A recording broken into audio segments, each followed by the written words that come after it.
Evelyn Hart stepped off the stagecoach in Red Hollow with nothing but a worn carpetbag and a letter that had turned to lies. The man who swore to marry her was gone, vanished, chasing gold like every other fool who thought the frontier owed him something. She stood there in the dust, alone in a town that didn't know her name and didn't care to learn it, with winter coming fast and no way back east. One wrong move and she'd be swept under like every other woman the West had chewed up and spit out. But Evelyn wasn't about to let that happen. If you want to see how a woman with nothing built everything, stay with me until the end. Hit that like button and drop a comment with your city so I can see how far this story travels. The wind hit her face the moment she climbed down from the coach, dry and sharp, carrying the smell of dust and manure and something burnt she couldn't name. Evelyn gripped the handle of her carpetbag and tried not to look as lost as she felt.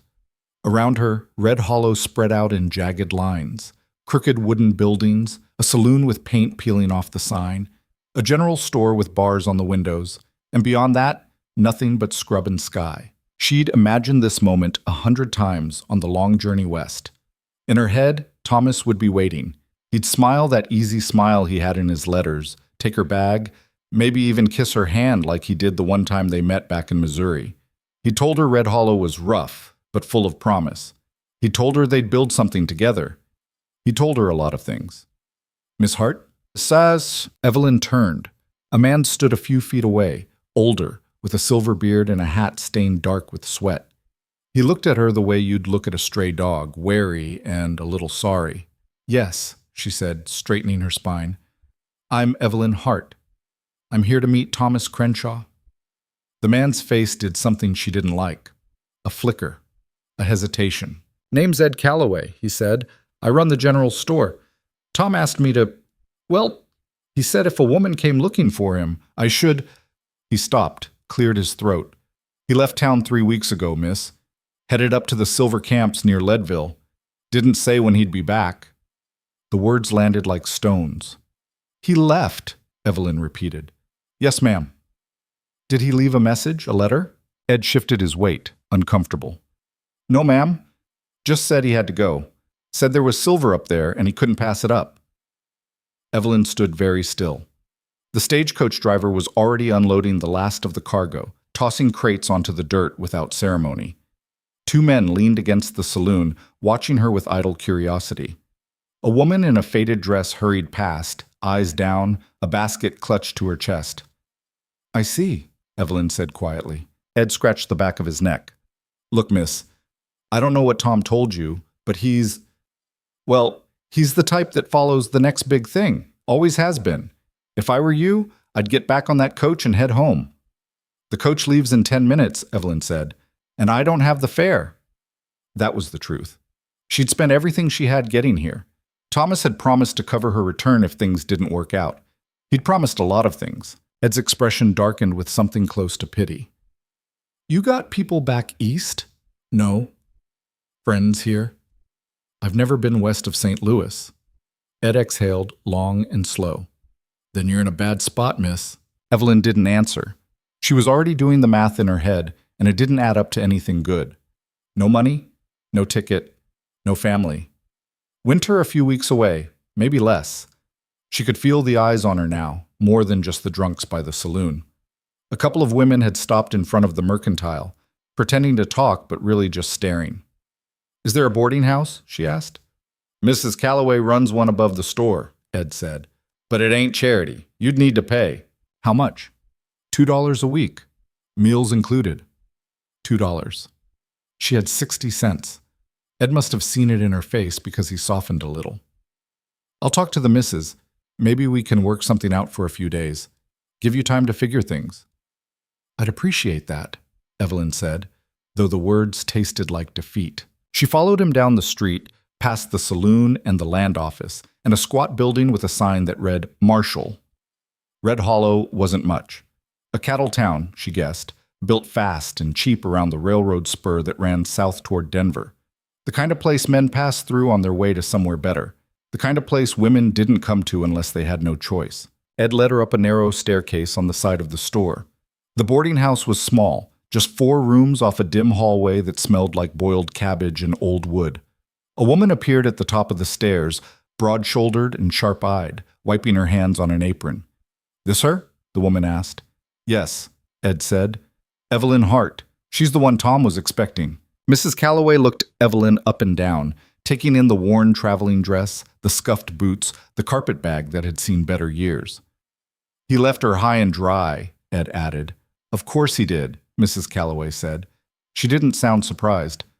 Tom Crenshaw wouldn't know responsibility if it bit him on the ass. She turned to Evelyn. "You got money?" "Not enough," Evelyn said. "Then you got a problem." "I know." Mrs. Calloway studied her a moment longer, then sighed. "I'll give you 3 days. After that, you're out. I don't run a charity, and I sure as hell don't run a home for abandoned women." "I understand," Evelyn said. "Thank you." "Don't thank me yet," Mrs. Calloway said. 3 days ain't much time to turn your life around." She showed Evelyn to a room at the end of the hall. It was barely big enough for the narrow bed and washstand crammed inside, but it had a window that looked out over the street, and the mattress didn't sag too badly. Evelyn set her bag down and sat on the edge of the bed, staring at the wall. 3 days. She wanted to cry. She wanted to scream. She wanted to march to the land office and ask where the hell Thomas Crenshaw had gone so she could hunt him down and make him answer for what he'd done. But none of that would help. Tears wouldn't pay for a room. Anger wouldn't put food in her stomach. She had 3 days to figure out how to survive in a place that didn't want her, or she'd be out on the street with nothing. That first night, Evelyn barely slept. She lay in the dark, listening to the sounds of the town. Boots on the boardwalk, men's voices drifting up from the saloon, the distant whistle of the train pulling out. Every sound felt foreign, wrong, like she'd landed on the surface of the moon. By morning, she'd made a decision. She wasn't going to wait for rescue. She wasn't going to beg. She was going to find work. It took her most of the day to figure out there wasn't any. The general store didn't need help. The saloon didn't hire respectable women. The hotel had a girl already. She asked at the livery, the blacksmith, even the laundry, and got the same answer everywhere: no. By late afternoon, she was back on the street, exhausted and starting to panic. The sun hung low over the hills, casting long shadows across the dirt road. A few men loaded supplies onto a wagon outside the mercantile. A dog nosed through trash behind the saloon. Evelyn stood there, trying to think, trying not to let the fear swallow her whole. "You, the woman Tom left behind?" She turned. A man stood a few feet away, tall and broad-shouldered, with a face weathered by wind and sun. He wore a dusty hat, work gloves tucked into his belt, and boots that had seen 1,000 miles. His eyes were pale blue, steady, the kind that didn't miss much. "I'm Evelyn Hart," she said. "Silas Mercer." He tipped his hat, just barely. "I heard what happened." "Everyone's heard," Evelyn said. She didn't bother hiding the bitterness. "Small town," Silas said. "Word travels, apparently." He studied her for a moment, quiet, like he was making up his mind about something. "You looking for work?" Evelyn's pulse quickened. "Yes." "Can you teach?" She blinked. "Teach?" "Reading, writing, arithmetic. The town's supposed to have a school, but the last teacher quit 2 months ago. The kids have been running wild ever since. School board's been trying to find someone, but nobody wants the job." "Why not?" Silas's mouth twitched, almost a smile. "Because the pay's terrible, the building's falling apart, and half the kids would rather be anywhere else." "Sounds wonderful," Evelyn said. "It's something," Silas said. "And you look like you need something." He wasn't wrong. "I've never taught before," Evelyn admitted. "You can read?" "Of course." "Write?" "Yes." "Do numbers?" "Well enough." "Then you're qualified," Silas said. "The school board'll take anyone who won't run off in a week." Evelyn looked at him, trying to read his face. He didn't look like he was mocking her. He didn't look like he pitied her either. He just looked practical. "Why are you helping me?" she asked. Silas shrugged. "Town needs a teacher. You need work. Seems like it lines up." "And if I'm terrible at it?" "Then you'll be terrible at it," Silas said. "But at least you'll have a roof and a paycheck." It wasn't a dream. It wasn't even close to what she'd imagined when she left Missouri. But it was a chance, and that was more than she'd had an hour ago. "All right," Evelyn said. "I'll do it." "Good," Silas said. I'll talk to the board tonight. You'll start Monday. He turned to go, then paused. One more thing. What? Don't let them see you scared, he said. The kids, the parents, the whole town. They'll be watching to see if you break. Don't give them the satisfaction. Evelyn lifted her chin. I won't. Silas nodded, satisfied, and walked off down the street, his boots kicking up little clouds of dust. Evelyn stood there, watching him go, and for the first time since she'd stepped off that stagecoach, she felt something other than fear. She felt ready. The school was worse than she'd imagined. It sat at the edge of town, a one-room building with a sagging roof and windows so caked with dirt you could barely see through them. Inside, the floor was warped, the desks were scarred with knife marks, and the stove in the corner looked like it hadn't worked in years. Evelyn stood in the doorway, taking it all in. This is it? She asked. Ed Calloway, who'd accompanied her to unlock the place, nodded. Yep, told you it wasn't much. You didn't mention it was actively falling apart. Would it have changed your mind? No, Evelyn admitted. Ed handed her the key. School board will pay you $12 a month. You're expected to teach 6 days a week, 8 to 3. Anything else is up to you. $12. It was barely enough to cover the boarding house and food, but it was better than nothing. All right, Evelyn said. Thank you. Ed left, and Evelyn was alone. She walked slowly around the room, running her hand over the desks, peering at the cracked blackboard, testing the stove door. It was a mess, but it was hers, at least for now. She spent the rest of the day cleaning. She swept the floor, scrubbed the windows, organized the few battered books she found in a crate under the teacher's desk. By the time the sun set, her hands were raw and her back ached, but the room looked almost decent. She locked the door and walked back to the boarding house, tired but not defeated. Monday would tell her if she'd made the right choice. The first student arrived early. Evelyn was still arranging the desks when the door creaked open and a boy stepped inside. He was maybe 10, skinny, with dirt on his face and a suspicious look in his eyes. You the new teacher? He asked. I am, Evelyn said. My name's Miss Hart. The boy didn't answer. He walked to the back of the room and sat down, arms crossed. Another boy came in a few minutes later, then a girl with braids, then 3 more kids in a noisy cluster. By the time the clock struck 8, there were 15 children in the room, ranging from 6 to 14, all watching her with varying degrees of curiosity and hostility. Evelyn stood at the front of the room, her heart pounding. Good morning, she said. My name is Miss Hart, and I'll be your teacher. Silence. I know some of you have been without a teacher for a while, she continued, but we're going to make the best of it.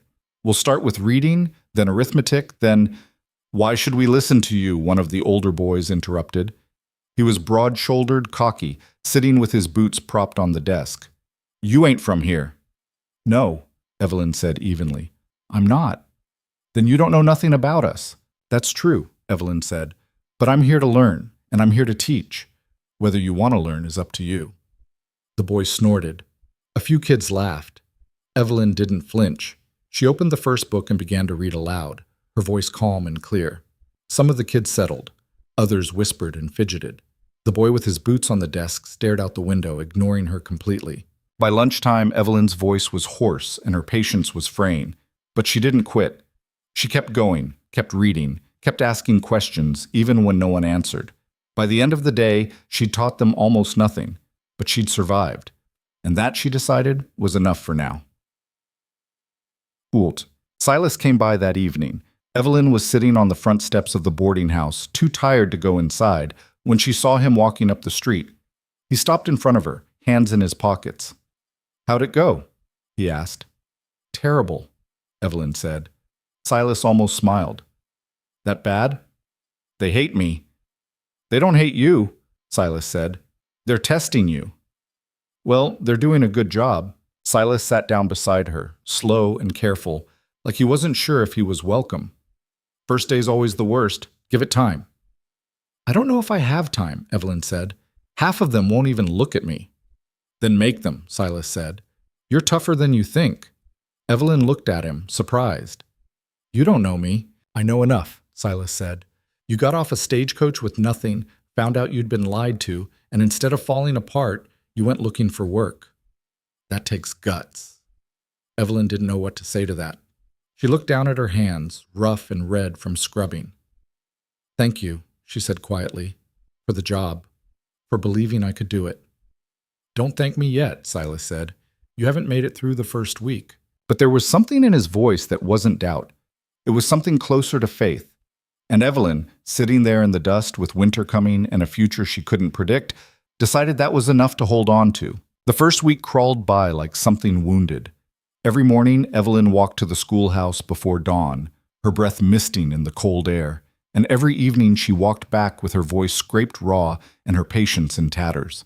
The children tested her in ways she hadn't imagined. They talked over her, ignored her questions, threw spitballs when her back was turned. The older boy, whose name she learned was Jake Hollister, made it his personal mission to undermine everything she said. By Friday, she'd sent him outside twice for disrupting the class. Both times, he'd gone with a smirk that made her want to scream. But she didn't scream.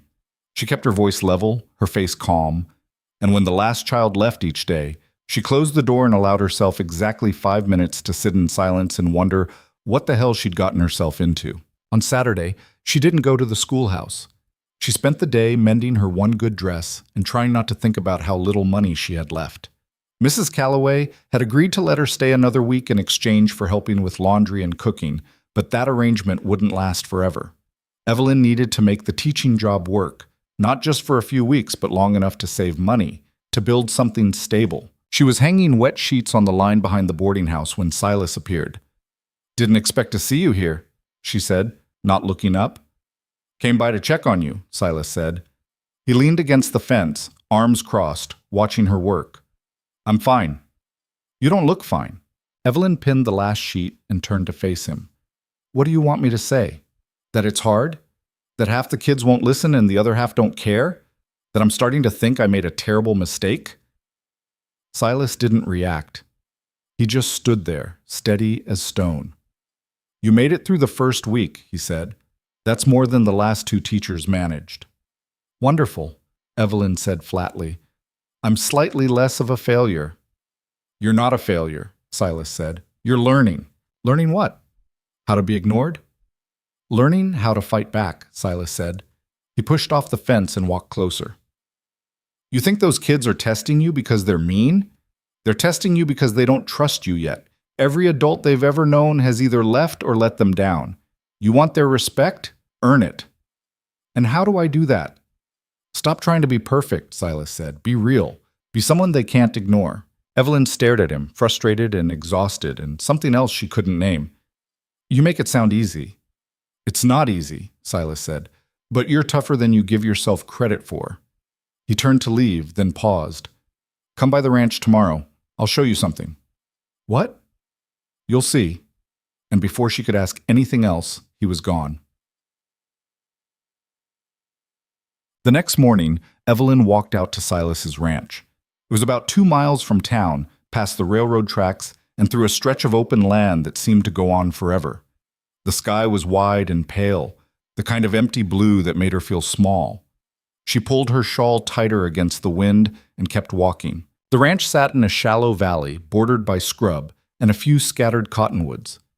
The house was small, built from rough-hewn logs, with a porch that sagged a little on one side. Beyond it stood a barn, a corral, and a few outbuildings that looked like they'd been patched together over the years. It wasn't much, but it was more solid than anything else she'd seen in Red Hollow. Silas was in the corral, working with a horse. He saw her coming and stopped, walking over to the fence. "You came," he said. "You told me to." "Didn't think you would." Evelyn climbed up onto the bottom rail of the fence, balancing carefully. "You said you'd show me something." Silas nodded toward the horse, a young mare with a nervous eye. "Been working with her for a month. She was wild when I got her. Wouldn't let anyone near her. And now?" "Now she's learning," Silas said. "Slowly, but she's learning." "But—" Evelyn watched as Silas moved back toward the mare, his movements slow and deliberate. He spoke to her in a low voice, calm and steady, and the horse's ears flicked toward him. He reached out, and after a moment's hesitation, the mare let him touch her neck. "You can't force it," Silas said, not looking at Evelyn. "You have to wait. Let her come to you. Show her you're not going to hurt her." "And if she doesn't come?" Then you keep trying, Silas said. Until she does. Evelyn understood.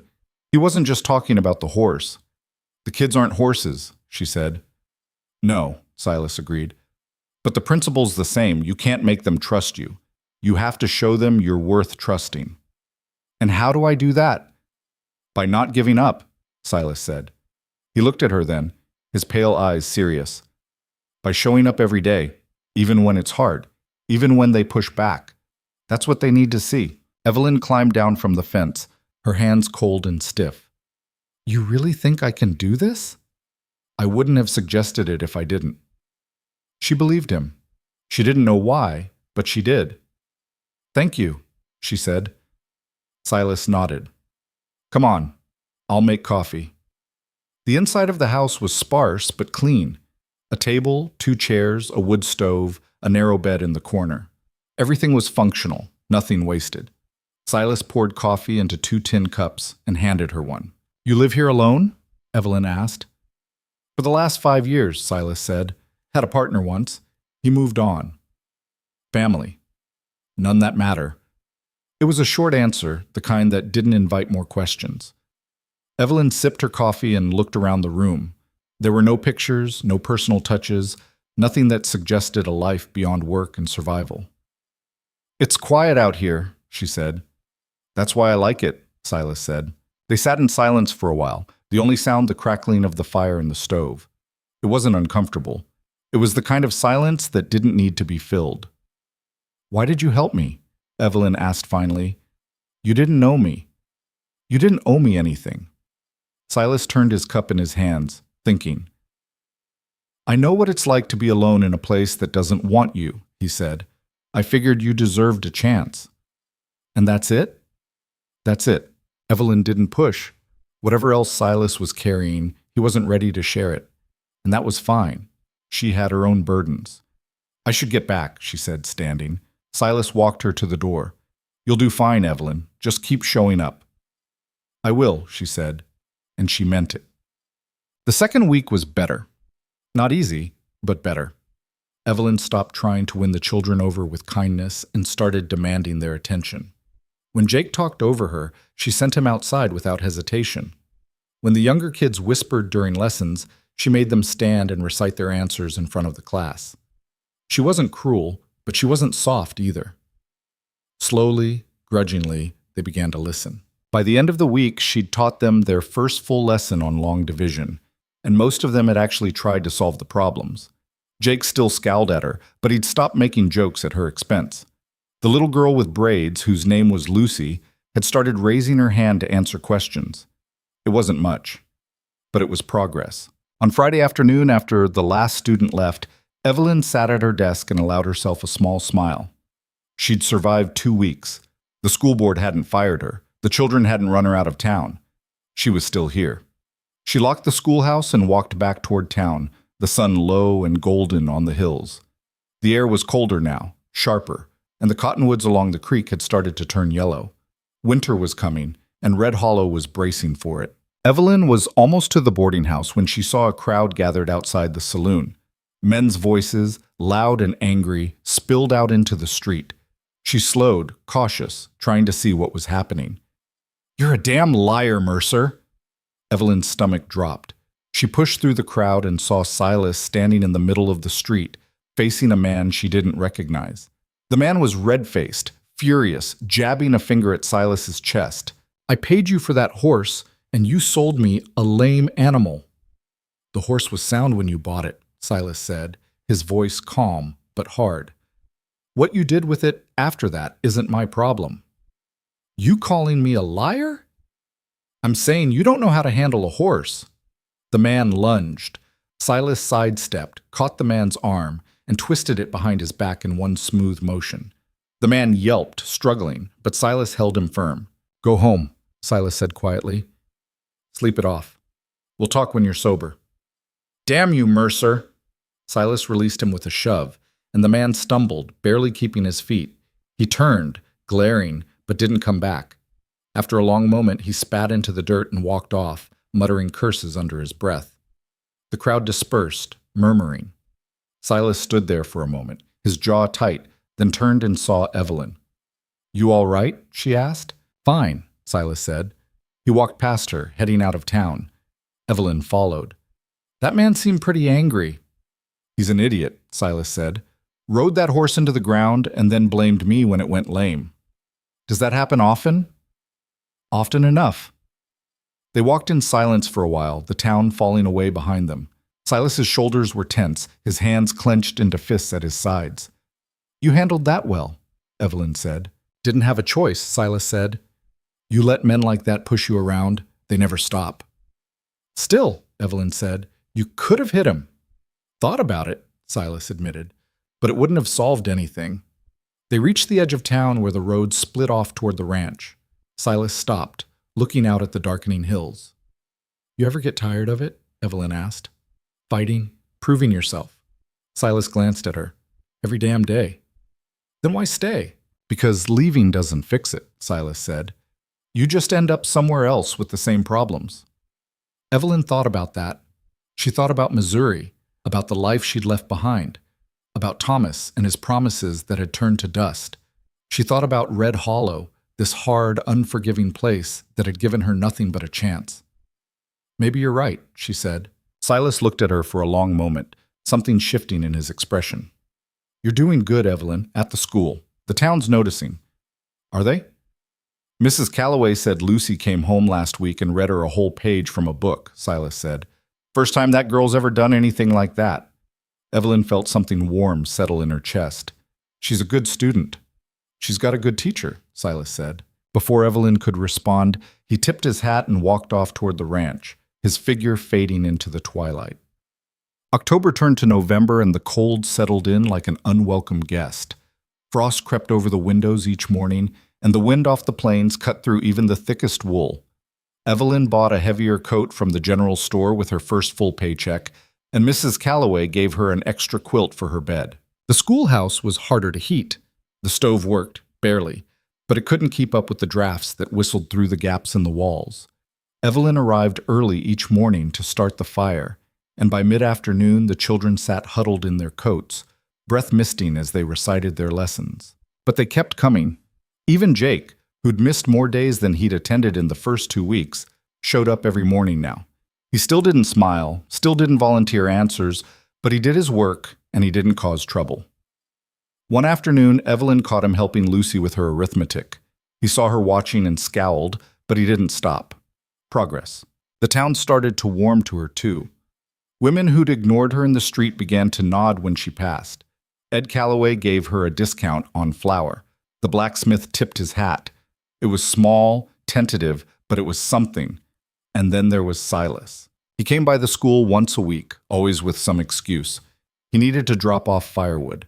He was checking on one of the students whose father worked for him. He wanted to make sure the stove was working. Evelyn didn't believe any of it, but she didn't call him on it either. They talked sometimes. Small things. The weather, the town, the students. Silas didn't say much, but when he did, it mattered. He had a way of cutting through the noise, of saying exactly what needed to be said and nothing more. Evelyn found herself looking forward to his visits. One Saturday, he invited her out to the ranch again. This time, he put her to work. You want me to do what? Evelyn asked, staring at the bucket of water and the brush he'd handed her. Wash the mare, Silas said. She's got mud caked all over her. I've never washed a horse. Good time to learn. Evelyn looked at the mare, who looked back at her with profound disinterest. She's not going to kick me, is she? Probably not, Silas said. That's not reassuring. You'll be fine, Silas said. Just talk to her. Let her know what you're doing. Evelyn approached the mare slowly, the way she'd seen Silas do. The horse's ears flicked, but she didn't move. Evelyn dipped the brush in the water and started scrubbing, talking in a low, steady voice. This is ridiculous, she muttered. I'm talking to a horse. She's listening, Silas said from the fence. How do you know? Because she hasn't kicked you yet. Despite herself, Evelyn smiled. The work was hard, her arms aching by the time she finished, but there was something satisfying about it. The mare stood calm under her hands, and when Evelyn stepped back, the horse's coat gleamed. Not bad, Silas said. High praise, Evelyn said dryly. Come on, Silas said. I'll make lunch. They ate bread and cheese at the table in his small kitchen, the fire crackling in the stove. Silas told her about the ranch, about the years he'd spent building it from nothing. He didn't say much about his past, but Evelyn could read between the lines. He'd come here alone, same as her, running from something or toward something, she wasn't sure which. "You ever think about leaving?" she asked. "Every winter," Silas said. "But I never do." "Why not?" "Because this is mine," Silas said. "I built it. I earned it. Leaving would mean giving that up." Evelyn understood. She thought about the schoolhouse, about the children, about the life she was starting to build here. It wasn't what she'd planned. It wasn't what she'd dreamed of. But it was hers. "I'm glad you stayed," she said. Silas looked at her, his expression unreadable.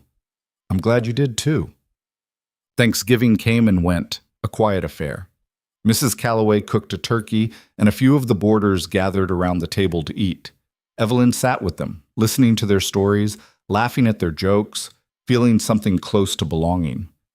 Silas didn't come to town that day. Evelyn didn't expect him to. He wasn't the type for gatherings. But the next morning he was waiting outside the schoolhouse when she arrived. "Thought you might need help with the stove," he said. "It's working fine," Evelyn said. "Good," Silas said. He didn't leave. Evelyn unlocked the door and stepped inside, Silas following. He looked around the room, taking in the clean floor, the neat rows of desks, the books stacked on the shelves. "You've done a lot with this place," he said. "It's still falling apart," Evelyn said, "but it's better than it was." Evelyn started the fire, and Silas helped her arrange the desks. They worked in comfortable silence, the kind that had become familiar over the past few weeks. "Can I ask you something?" Evelyn said. "Depends on the question." "Why did you really help me?" she asked. "The first day. You didn't know me. You didn't owe me anything, so why?" Silas was quiet for a long moment. He stared at the fire, his face shadowed. "Because I saw someone who'd been dealt a bad hand," he said finally. "And I figured she deserved a chance to play it out." "That's it?" "That's most of it," Silas said. He looked at her then, his eyes steady. "The rest is harder to explain." Evelyn waited, but he didn't say more. Whatever the rest was, he wasn't ready to share it. "Thank you," she said, "for everything." "You don't owe me thanks," Silas said. "You did the work yourself, but I wouldn't have had the chance if you hadn't stepped in." Silas shrugged, uncomfortable with the gratitude. "You'd have figured something out." "Maybe," Evelyn said, "but I'm glad I didn't have to." The children started arriving then, their voices loud in the cold morning air. Silas left before the first one came through the door, and Evelyn stood at the front of the room, ready to begin. December arrived with snow. It came in the night, silent and thick, covering Red Hollow in a blanket of white. Evelyn woke to a world transformed, the street outside her window muffled and strange. She dressed quickly, shivering, and made her way to the schoolhouse. The walk was brutal. The wind cut through her coat, and the snow was already knee-deep in places. By the time she reached the school, her hands were numb and her face burned with cold. She got the fire going and waited.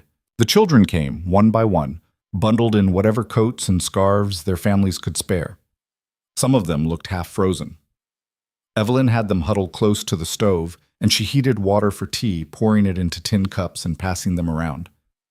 "We'll start with reading today," she said. "Everyone stay close to the fire." They read together, their voices rising and falling in the small room. Outside, the snow kept falling, piling up against the windows, turning the world silent. By mid-afternoon, it was clear they couldn't stay much longer. The stove was running low on wood, and the children needed to get home before the roads became impassable. "All right," Evelyn said. "We're done for today. Go straight home. No stopping." They filed out, and Evelyn locked the door behind them. She was about to head back to town when she saw Silas riding up on horseback, leading a second horse behind him. "What are you doing here?" she asked. "Roads are getting bad," Silas said. "Figured you might need a ride." "I can walk?" "Not in this you can't," Silas said. He dismounted and helped her up onto the second horse. "Hold on." They rode back to town slowly, the snow swirling around them. Evelyn clung to the saddle, her teeth chattering, grateful beyond words. Silas left her at the boarding house and rode off without a word. Evelyn stood on the porch, watching him disappear into the snow, and felt something shift inside her. Something warm and terrifying and impossible to ignore. She was starting to care about him, more than she should, more than was safe, and she didn't know what to do about it. The snow didn't stop. It fell for 3 days straight, and when it finally cleared, Red Hollow was buried. The streets were impassable, the trains stopped running, the town hunkered down and waited. Evelyn couldn't get to the schoolhouse. Neither could the children. She spent the days at the boarding house, helping Mrs. Calloway with chores, reading by the fire, trying not to think about Silas alone at the ranch. On the 4th day, the sun came out. The sky was hard and blue, the snow blinding in the light. Evelyn borrowed a pair of boots from Mrs. Calloway and walked out to the ranch. It took her over an hour. The snow was up to her thighs in places, and the cold was relentless. But she kept going, driven by something she couldn't name. When she finally reached the ranch, Silas was outside shoveling snow from the porch. He saw her coming and stopped, staring. "What the hell are you doing here?" he asked. "I wanted to make sure you were all right," Evelyn said. "I'm fine," Silas said. "You shouldn't have come out in this." "I know," Evelyn said. She climbed the porch steps, her legs shaking. "But I did anyway." Silas looked at her for a long moment, something unreadable in his eyes. Then he stepped aside and opened the door. "Come inside before you freeze to death." Evelyn followed him in, and the warmth of the house hit her like a wall. She stood by the stove, shivering, while Silas poured coffee. "You're going to get yourself killed walking out here in a storm," he said. "It wasn't a storm," Evelyn said. "Not anymore." "Still dangerous." "I know." "Then why did you come?" Evelyn looked at him, her heart pounding. "Because I was worried about you." Silas set the coffee down, his face unreadable. "You don't need to worry about me." "I know," Evelyn said, "but I do anyway." The silence stretched between them, heavy and fragile. Silas looked like he wanted to say something, but he didn't. He just stood there, staring at her, and Evelyn felt the weight of everything unsaid pressing down on them both. "I should go," she said finally. "Stay," Silas said. The word came out rough, almost reluctant. "At least until the sun's higher. You'll freeze if you try to walk back now." Evelyn nodded, relief flooding through her. "All right." They sat by the fire, not talking, just existing in the same space. And for the first time since she'd arrived in Red Hollow, Evelyn felt like she wasn't alone. She stayed until the light began to fade, the winter sun dropping fast behind the hills. Silas didn't say much, but he didn't need to. He moved around the small house with an easy efficiency, adding wood to the fire, checking the coffee, his presence steady and unhurried. Evelyn sat by the stove, warming her frozen hands, watching him without meaning to. When the sky turned the color of bruised plums, Silas finally spoke. "I'll take you back," he said. "It's too dark to walk." "You don't have to." "I know," Silas said, "but I'm doing it anyway." He saddled the mare and helped Evelyn up, then swung up behind her. The closeness startled her, his chest against her back, his arms reaching around to hold the reins. She could feel the warmth of him even through their coats, could hear his breathing steady and even in her ear. They rode in silence, the horse picking its way carefully through the snow. The world was blue and white and impossibly quiet, like they were the only two people left alive. Evelyn's heart hammered in her chest, and she didn't know if it was the cold or something else entirely. When they reached the boarding house, Silas dismounted and helped her down. His hands lingered on her waist for just a moment before he let go. "Thank you," Evelyn said. "Don't do that again," Silas said, his voice rough. "Don't walk out to the ranch in weather like this." "I'll do what I want," Evelyn said, surprising herself. Silas stared at her, and for a second she thought he might argue. Instead, something shifted in his face, something almost like a smile. "Stubborn," he said. "So are you." "Yeah," Silas said. "I guess I am."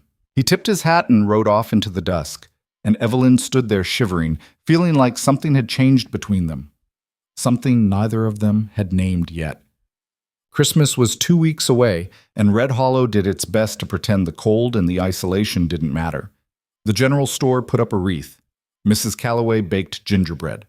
The saloon hung strings of popcorn across the mirror behind the bar. It wasn't much, but it was something. Evelyn decided the school needed to do something too. The children had worked hard, harder than she'd expected, and they deserved to celebrate.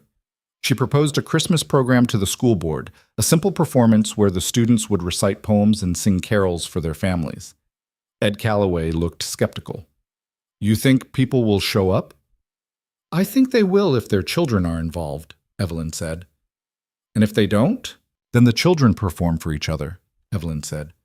Either way, they're doing it. Ed shrugged. Your funeral. Evelyn threw herself into planning. She chose poems, taught the children songs, rehearsed them until they could recite their lines without stumbling. Some of them complained, especially the older boys, but most of them seemed excited. Lucy practiced her poem every day, standing in front of the class and delivering it with a seriousness that made Evelyn's chest ache. Even Jake participated, though he grumbled the whole time. This is stupid, he muttered during rehearsal. Then do it better, Evelyn said. Jake glared at her, but he ran through his lines again, and this time he didn't mumble. The night of the program, Evelyn arrived at the schoolhouse early. She'd cleaned the room, arranged benches along the walls for the audience, and lit every lamp she could find. The stove blazed, fighting back the cold. Outside, snow fell in lazy spirals, muffling the world. By 7 o'clock, the room was packed. Evelyn stood at the back, watching in disbelief as families crowded in, stomping snow off their boots, shaking out their coats. There were mothers and fathers, grandparents, even a few men from the saloon who looked like they'd wandered over out of curiosity. Mrs. Calloway sat in the front row, beaming. Ed Calloway stood near the door, arms crossed, looking quietly pleased. And in the corner, half hidden in shadow, stood Silas. Evelyn's breath caught. She hadn't expected him to come. He didn't look comfortable, his shoulders tense, his hat pulled low, but he was here. She walked to the front of the room and clapped her hands. The noise died down, and every face turned toward her. Thank you all for coming, Evelyn said. Her voice was steadier than she felt. The children have been working very hard, and I'm proud of what they've accomplished. I hope you enjoy the program. The children filed to the front, nervous and fidgeting. Lucy was first. She stood straight, hands clasped in front of her, and recited her poem in a clear, strong voice. When she finished, the room erupted in applause, and her mother wiped tears from her eyes. One by one, the children performed. Some stumbled over their words. Some forgot their lines and had to start over. But they kept going, and the audience cheered for every one of them. When Jake's turn came, he walked to the front with his usual scowl. Evelyn held her breath. He'd been resistant all week, and she half expected him to refuse at the last minute. But he didn't. He stood there, looked out at the crowd, and recited his poem. His voice was rough, uncertain, but he got through it. When he finished, his father, a grizzled man who worked at the livery, stood and clapped, his face split in a grin. Jake's scowl softened, just a little. The program ended with all the children singing together, their voices rising in a carol that filled the small room. It wasn't perfect. Some of them sang off key. Some of them forgot the words. But it was real, and it was theirs. And when the last note faded, the audience stood and applauded until Evelyn thought her heart might burst. Afterward, parents shook her hand, thanked her, told her how much their children had learned. Mrs. Calloway hugged her. Ed Calloway nodded his approval. Even Jake's father came over and said, "You're doing good work, Miss Hart." Evelyn smiled until her face hurt. When the crowd finally dispersed, she stood alone in the empty schoolhouse, exhausted and exhilarated. She was banking the fire when she heard footsteps behind her. "You did good tonight," Silas said. Evelyn turned. He was still in the doorway, hat in his hands, looking like he wasn't sure if he should stay or go. "I didn't think you'd come," she said. "I wasn't going to," Silas admitted. "But then I figured I should see what all the fuss was about." "And?" "It was worth it," Silas said.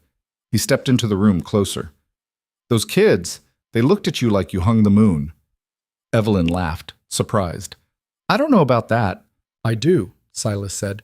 "You gave them something they didn't have before. That matters." "I just taught them a few songs." "You gave them pride," Silas said. "That's not nothing." Evelyn didn't know what to say to that. She looked down at her hands, rough and red from scrubbing desks and building fires, and felt a swell of emotion she couldn't name. "Thank you for coming," she said quietly. "Wouldn't have missed it," Silas said. They stood there in the lamplight, the room warm and quiet around them, and Evelyn felt the pull between them again, stronger than before.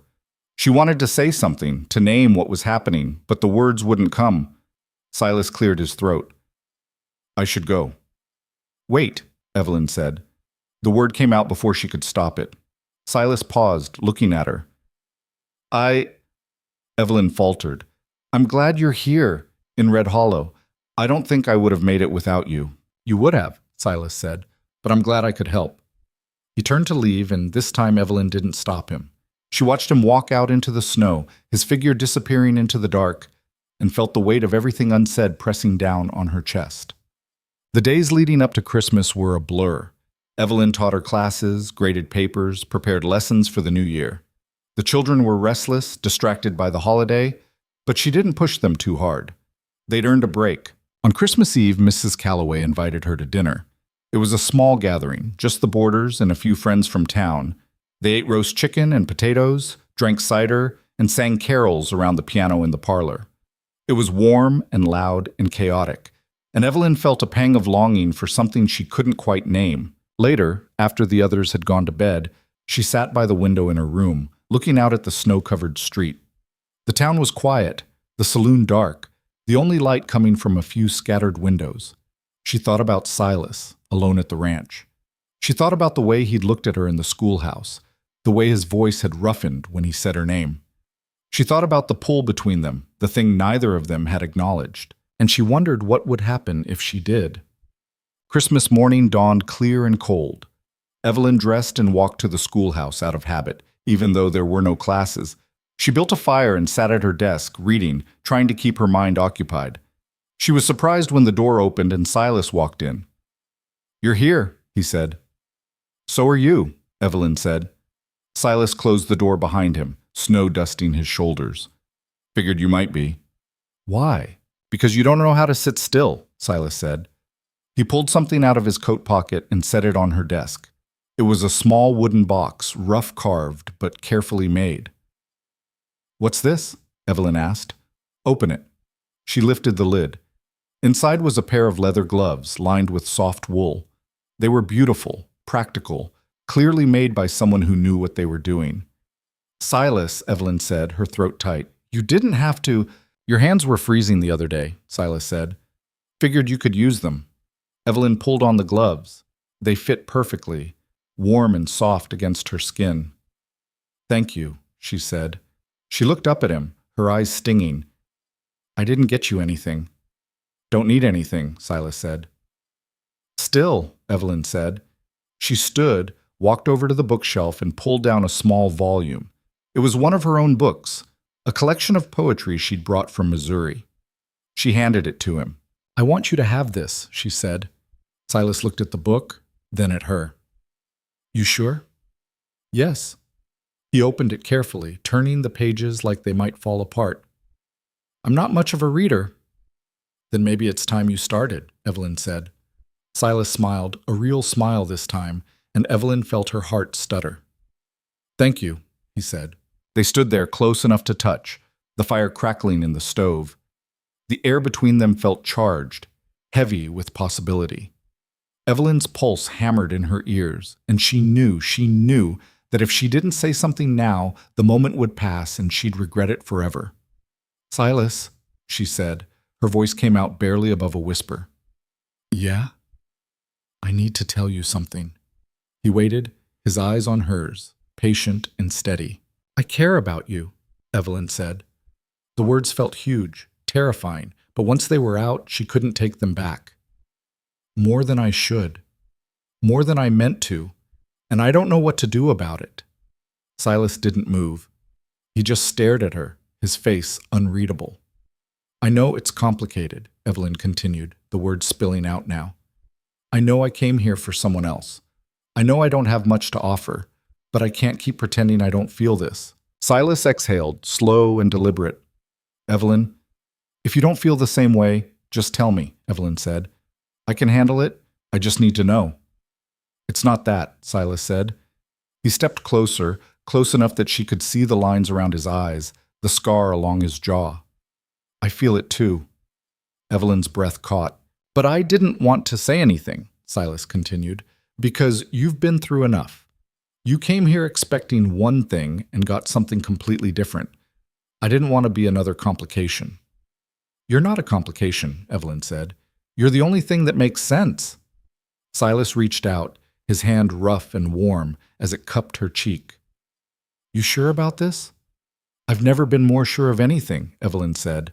Silas leaned in and kissed her, slow and deliberate, and Evelyn felt the world narrow to just the two of them. His lips were warm, his hand gentle on her face, and when he pulled back, his forehead rested against hers. "I didn't plan this," he said quietly. "Neither did I," Evelyn said. "But I'm glad it happened." They stood there holding each other, the fire warm at their backs, and for the first time since she'd arrived in Red Hollow, Evelyn felt like she was exactly where she was supposed to be.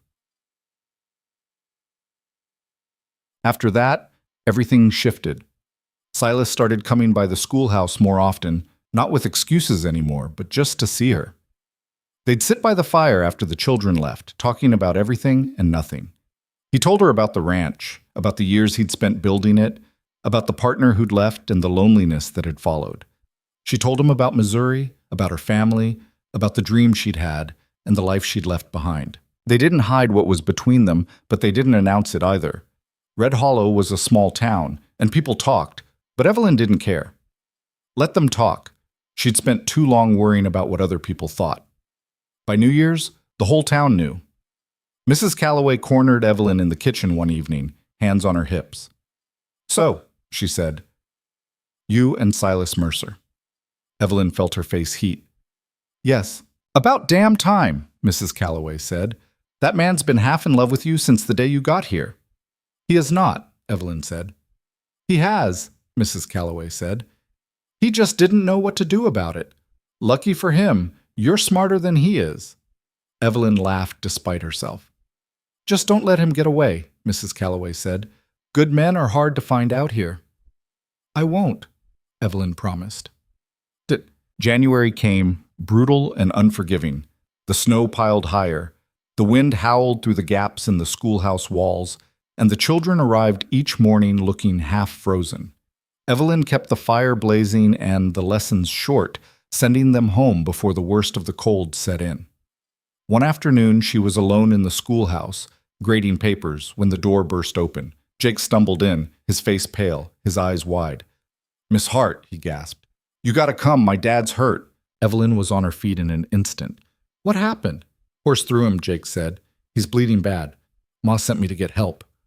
Evelyn grabbed her coat and followed Jake out into the snow. They ran through the streets, past the saloon and the livery, to a small house on the edge of town. Inside, Jake's mother knelt beside his father, who lay on the floor, clutching his side. Blood seeped between his fingers, dark and viscous. "Get the doctor," Evelyn said to Jake. "Doc's out of town," Jake's mother said, her voice shaking. "Won't be back till tomorrow." Evelyn's mind raced. She'd never done anything like this before, but she didn't have a choice. "Boil water," she said, "and get me clean cloth, as much as you have." Jake's mother obeyed, and Evelyn knelt beside the injured man. She pressed the cloth against the wound, trying to stop the bleeding. The man groaned, his face twisted in pain. "You're going to be all right," Evelyn said, though she wasn't sure she believed it. She worked quickly, cleaning the wound as best she could, wrapping it tight with strips of cloth. Her hands shook, but she forced them steady. By the time she finished, the man's breathing had evened out, and the bleeding had slowed. "He needs the doctor," Evelyn said, "as soon as he gets back." "Thank you," Jake's mother whispered. "Thank you." Evelyn stayed with them until the man fell asleep, then walked back to the boarding house in the dark. She was exhausted, her hands stained with blood, her mind spinning. When she reached the boarding house, Silas was waiting on the porch. "Heard what happened," he said. "You all right?" "I'm fine," Evelyn said, but her voice broke and suddenly she wasn't fine at all. The fear, the exhaustion, the weight of it all came crashing down, and she started to cry. Silas pulled her into his arms, holding her tight. "You did good, Evelyn. You saved that man's life." "I was so scared," she whispered. "I know," Silas said, "but you didn't let it stop you." They stood there in the cold, Evelyn's face pressed against his chest, and she felt the steady beat of his heart, grounding her, reminding her she wasn't alone. The incident with Jake's father changed something in the town. People started looking at Evelyn differently, not just as the school teacher, but as someone who'd proven herself, someone who belonged. Jake himself changed too. He started sitting in the front row, raising his hand, helping the younger kids with their lessons. One day, after class, he stayed behind. "Miss Hart," he said, his voice awkward, "I just wanted to say thanks for helping my pa." "You're welcome, Jake," Evelyn said. "And I'm sorry," he added, "for being a pain in the ass when you first got here." Evelyn smiled. "You weren't that bad." "Yes, I was," Jake said, "but you didn't give up on me. So, thanks for that, too." He left before she could respond, but Evelyn felt a warmth spread through her chest. She'd won him over. She'd won them all over. By mid-January, Silas started talking about the future. They were at the ranch, sitting by the fire, when he brought it up. "Been thinking," he said. "About what?" "About you," Silas said. He looked at her, his expression serious. "About us." Evelyn's heart skipped. "What about us?" "I want you to stay," Silas said. "Not just in Red Hollow. Here. With me." "Silas, I know it's fast," he said. "I know we haven't known each other long, but I've never felt like this about anyone, and I don't want to let you go." Evelyn stared at him, her mind racing. She thought about the life she'd built here, about the children, the school, the town. She thought about Silas, steady and strong and real. She thought about the future, uncertain and terrifying and full of possibility. "I want that too," she said, "but I need to know something first." "What? Are you asking me because you love me?" Evelyn said. "Or because you think I need saving?" Silas looked at her, his eyes fierce. "I'm asking because I can't imagine my life without you in it. You don't need saving, Evelyn. You never did. But I need you. And if you'll have me, I'll spend the rest of my life proving that." Evelyn felt tears prick her eyes. "You're sure?" "I've never been more sure of anything," Silas said. She leaned in and kissed him, slow and deep, and when she pulled back, she said, "Then yes, I'll stay." Silas smiled, a real, unguarded smile, and pulled her into his arms. They sat there by the fire, holding each other, and Evelyn felt something settle in her chest. She'd found her place. Not the one she'd planned, but the one she was meant for. And she wasn't letting go. The news spread through Red Hollow faster than wildfire. By the time Evelyn walked into the general store the next morning, every eye in the place was on her. Women whispered behind their hands. Men tipped their hats with knowing grins. Ed Calloway looked up from the counter and didn't even try to hide his smile. "Congratulations," he said. "For what?" Evelyn asked, though she knew exactly what he meant. "Don't play coy," Ed said. "Silas Mercer doesn't ask a woman to marry him every day. We're not—" Evelyn stopped. They hadn't talked about marriage, not exactly, but that's what it was, wasn't it? That's what staying with him meant. "You're not what?" Ed asked. "Never mind," Evelyn said, flustered. "I need flour and sugar." Ed laughed and got her supplies, and Evelyn left the store with burning cheeks and a strange mix of embarrassment and pride. She was marrying Silas Mercer. The thought still felt surreal, but it also felt right in a way nothing else had since she'd stepped off that stagecoach. Mrs. Calloway cornered her the moment she walked back into the boarding house. "Well?" she demanded. "Well, what? Are you going to make that man wait, or are you going to marry him before the spring thaw?" Evelyn set her basket down, exasperated. "We haven't set a date." "Then set one," Mrs. Calloway said. "Winter's not getting any shorter, and if you wait too long, the whole town will have an opinion about it." "The whole town already has an opinion about it," Evelyn said. Exactly, Mrs. Calloway said. "So you might as well give them something to celebrate." Evelyn thought about it. She thought about waiting, about doing things properly, about all the reasons she should take her time. And then she thought about Silas, about the way he'd looked at her when he said he couldn't imagine his life without her, and she realized she didn't want to wait. "All right," Evelyn said. "We'll do it soon." Mrs. Calloway clapped her hands together. "Good. I'll start planning." "I didn't ask you to plan anything?" "Too late," Mrs. Calloway said, already heading toward the kitchen. "This town needs a wedding, and by heaven, we're going to give them one." Evelyn stood there shaking her head, but she was smiling despite herself. That evening, she rode out to the ranch to tell Silas what she'd agreed to. He was in the barn, mending a bridle, when she found him. "We're getting married," she said without preamble. Silas looked up, startled. "I know." "No, I mean soon," Evelyn said.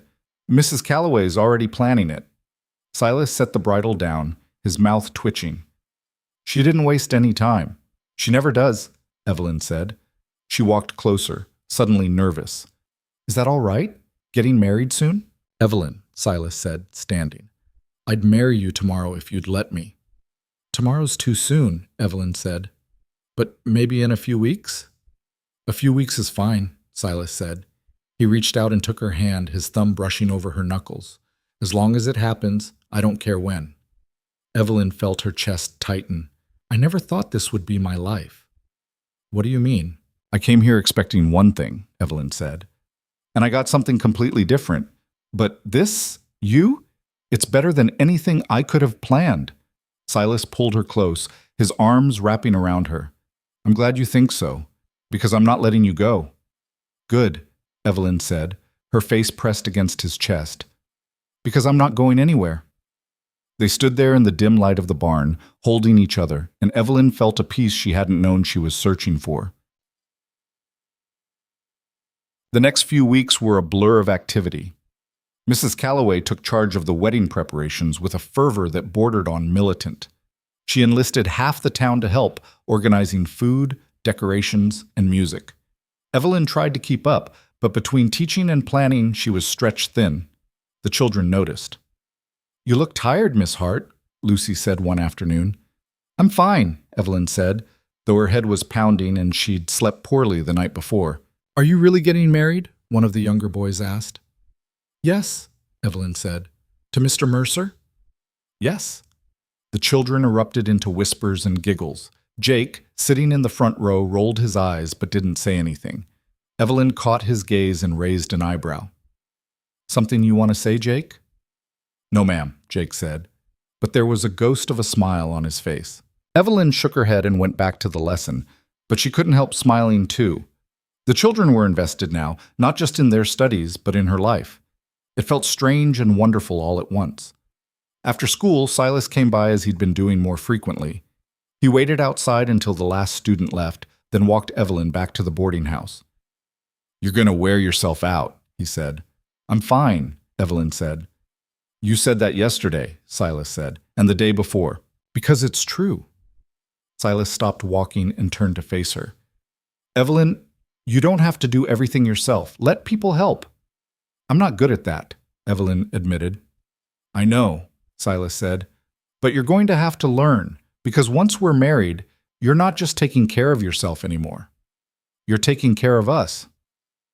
Evelyn looked at him, at the steady certainty in his eyes, and felt something loosen in her chest. "All right, I'll try. That's all I'm asking," Silas said. He kissed her forehead and walked her the rest of the way to the boarding house, and Evelyn felt a warmth settle over her that had nothing to do with the winter sun.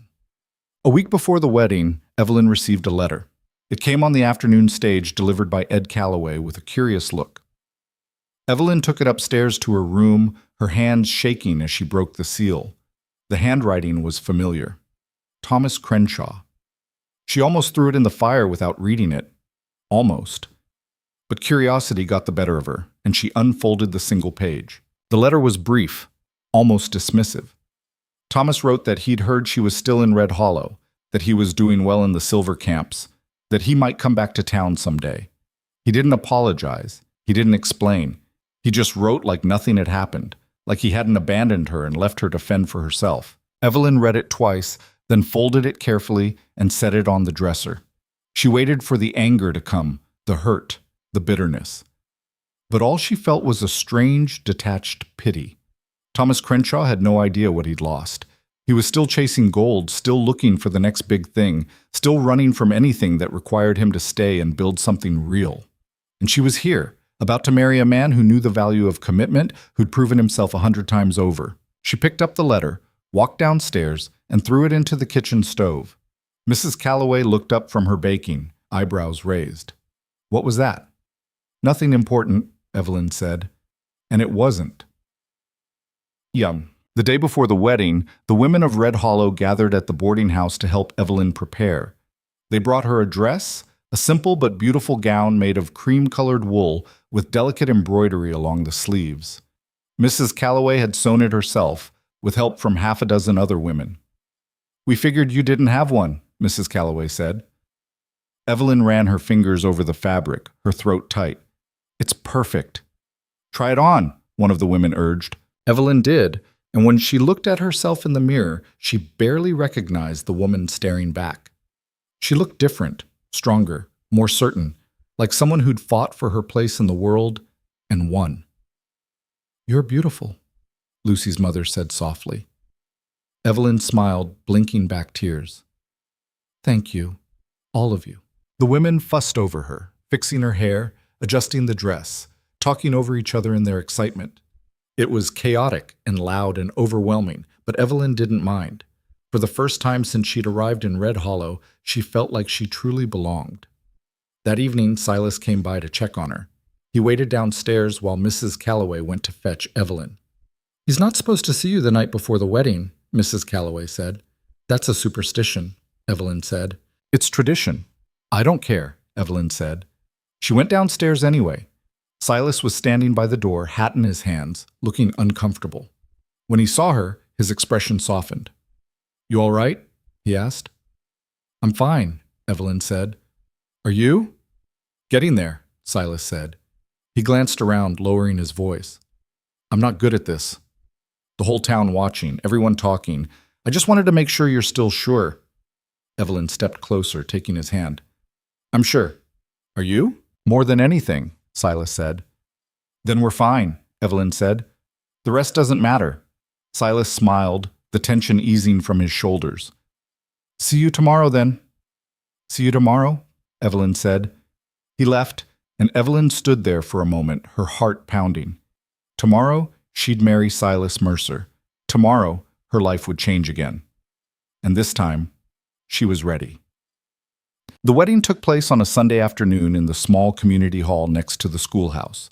The hall had been scrubbed clean, decorated with pine boughs and candles, and filled with every chair the town could spare. It wasn't fancy, but it was warm and full of life. Evelyn stood at the back of the hall, her hands clasped tightly together, trying to calm her racing heart. Mrs. Calloway stood beside her, adjusting the flowers in Evelyn's hair for the third time. "Stop fussing," Evelyn said. "I'll fuss if I want to," Mrs. Calloway said. "This is the most exciting thing to happen in Red Hollow in years." "That's not saying much," Mrs. Calloway laughed. "True enough, but still." The door opened and Ed Calloway poked his head in. "Everyone's ready." Evelyn took a deep breath. "All right." She walked into the hall, and every face turned toward her. The room was packed. Families she'd taught, people she'd helped, neighbors she'd only spoken to in passing. They were all here, smiling, waiting.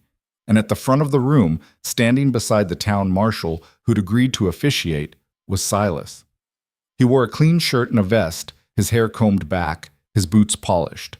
He looked nervous, his hands clasped in front of him, but when he saw her, his face lit up. Evelyn walked toward him, her legs shaking, her heart in her throat. She passed the rows of benches, saw Lucy grinning from the front row, saw Jake sitting with his parents, saw Mrs. Calloway dabbing at her eyes with a handkerchief. When she reached Silas, he took her hands, and the rest of the room faded away. The marshal cleared his throat.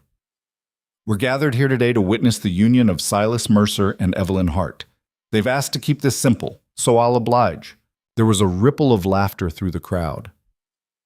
"Silas," the marshal said, "do you take Evelyn to be your wife, to stand by her, support her, and build a life with her?"